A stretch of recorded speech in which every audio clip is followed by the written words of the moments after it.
বৃষ্টির দিনে এরকম লাল লাল ঝাল ঝাল যদি কাঁকড়ার রেসিপি যদি থাকে তাহলে দুপুরটা কিন্তু জাস্ট জমে যায়। বানানো কিন্তু খুবই ইজি, সামান্য কয়েকটা বেসিক মশলা দিতে কিন্তু রেডি হয়ে যায় রেসিপি। প্রথমে আমি কাঁকড়াগুলোকে ভালো করে ধুয়ে বেছে নিয়েছি। এখানে ঘিনুটা আমি একটা বাটিতে সাইড করে রেখেছি, আর বাকিগুলো ডাঁড়গুলো আমি আলাদা করে রেখেছি। অন্যদিকে কড়াইয়ের মধ্যে তেল গরম করে কাঁকড়ার ডাঁড় আর কাঁকড়াগুলো দিয়ে ভালো করে কিন্তু নুন হলুদ দিয়ে কষিয়ে নেবো।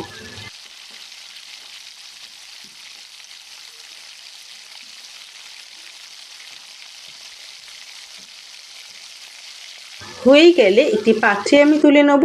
বাকি তেলের মধ্যে আগে থেকে ডুমো করে কেটে রাখা আলুগুলো দিয়ে সেইগুলোকেও লাল লাল করে ভেজে একটি পাত্রে আমি তুলে নেব। এরপর আরও কিছুটা তেল অ্যাড করব, সাথে দিয়ে দেবো আগে থেকে কুচি করে কেটে রাখা পেঁয়াজ কুচি দিয়ে হালকা ভেজে নিয়ে দিয়ে দেবো রসুন বাটা, সেটাকে দিয়ে খুব ভালো করে কষিয়ে নেব।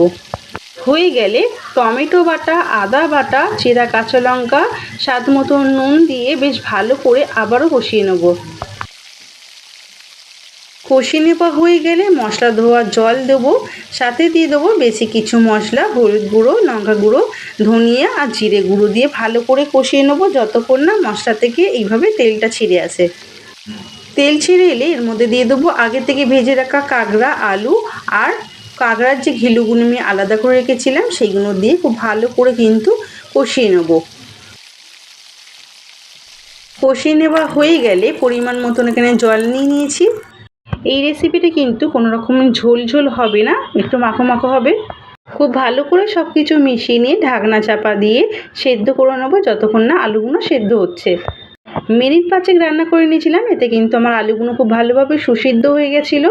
নামিয়ে নেবার আগে কিছুটা গরম মশলা গুঁড়ো আর দিয়েছি গোলমরিচ গুঁড়ো ঝালের জন্য। এখানে কিন্তু গোলমরিচ গুঁড়োটা আপনারা স্কিপ করলেও করতে পারেন। হয়ে গেলে দুপুরে গরম গরম ভাতের সাথে পরিবেশন করুন কাঁকড়ার এই ঝাল ঝাল রেসিপি। দেখতে যতটা লোভনীয় হয়েছে, খেতে কিন্তু দুর্দান্ত হয়েছিল কাঁকড়ার এই ঝাল ঝাল রেসিপিটি। কারা কারা কাঁকড়া খেতে ভালোবাসে সেটা কিন্তু কমেন্ট করে জানাতে ভুলবেন না।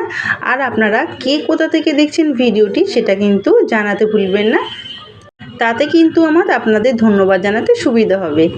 সাথে আমার এই রেসিপিটি যদি আজকে ভালো লেগে থাকে অবশ্যই কিন্তু লাইক শেয়ার করে দেবেন, এবং যদি সাবস্ক্রাইব না করা থাকে চ্যানেলটি তাহলে সাবস্ক্রাইব করে পাশে বেল আইকনটি প্রেস করে দেবেন, যাতে সবার আগে নতুন নতুন ভিডিও আপনার কাছে পৌঁছাতে পারে।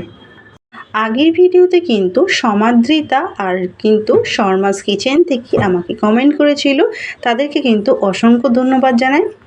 ফিরছি তাহলে পরবর্তী নতুনত্ব কোনো ভিডিও নিয়ে, ততক্ষণে ভালো খান, ভালো থাকুন, টাটা।